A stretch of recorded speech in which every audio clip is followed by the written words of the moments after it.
दुनिया तक पर टॉप 5 में देखिए। दुनिया भर में कोरोना वायरस के अब तक 2,58,89,000 से ज़्यादा मामले सामने आ चुके हैं। इनमें 1,81,72,600 से ज़्यादा मरीज ठीक हो चुके हैं, जबकि 8,60,200 से ज़्यादा लोगों की मौत हो चुकी है। अभी 68,56,883 मरीज ऐसे हैं जिनका इलाज चल रहा है। भारतीय सेना के सूत्रों ने बताया कि भारतीय सेना के ब्रिगेड कमांडर की अपने चीनी समकक्ष के साथ बुधवार को सुबह 10 बजे चुशुल मोल्दो में बैठक जारी है। मंगलवार को भी दोनों देशों के बीच सीमा विवाद पर बैठक हुई थी। वहीं चीन लगभग 1 दर्जन देशों में अपनी सेना की तैनाती और ज्यादा दूरी पर अपनी शक्ति बनाए रखने के लिए सैन्य साजो सामान को तैनात करना चाह रहा है। इसमें 3 ऐसे देश हैं जो भारत से सटे हुए हैं।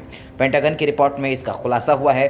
रिपोर्ट में कहा गया है कि भारत से सटे 3 देश जहां चीन अपने सैन्य साजो सामान को तैनात करना चाह रहा है, उसमें पाकिस्तान, श्रीलंका और म्यांमार शामिल हैं। फेसबुक ने 31 अगस्त को 103 पेज, 78 ग्रुप्स, 453 अकाउंट्स और 107 इंस्टाग्राम अकाउंट्स को सस्पेंड कर दिया। संगठित तरीके से अवैध काम करने के लिए ये कार्रवाई की गई।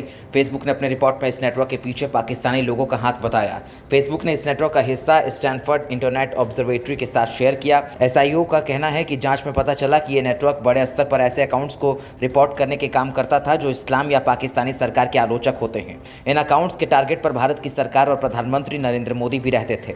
SIO ने अपनी रिपोर्ट में बताया है कि नेटवर्क का टारगेट भारत और पाकिस्तान ही लगते हैं। इन पर पोस्ट उर्दू, हिंदू, अंग्रेजी और पंजाबी में होते हैं। अमेरिकी राष्ट्रपति डोनाल्ड ट्रंप के वरिष्ठ सलाहकार और उनके दामाद जैरेड कुशनर ने सऊदी अरब के क्राउन प्रिंस से मुलाकात की। ये मुलाकात इस सवालों से घिरी रही कि UAE इजराइल समझौते के बाद फिलिस्तीन का अब क्या होगा, मिडिल ईस्ट में फिलिस्तीन का अब कौन साथ देगा और क्या Organisation of Islamic Corporation OIC की राजनीति और कूटनीति 2 गैर OIC देश अमेरिका और इजराइल हमेशा के लिए बदल देंगे। इजराइल और UAE के बीच हाल ही में संबंधों को सामान्य बनाने के लिए हुए समझौते अब्राहम एकॉर्ड के बाद डोनाल्ड ट्रंप ने कहा था कि वो चाहते हैं कि सऊदी अरब और बाकी अरब देश भी इजराइल के साथ संबंध सामान्य बनाएं। फ्रांस की व्यंग्य पत्रिका चार्ली हेब्दो ने 2015 के आतंकी हमले के बाद एक बार फिर पैगंबर मोहम्मद का कार्टून प्रकाशित किया है। पत्रिका ने कहा कि इतिहास को न तो दोबारा लिखा जा सकता है और न ही मिटाया जा सकता।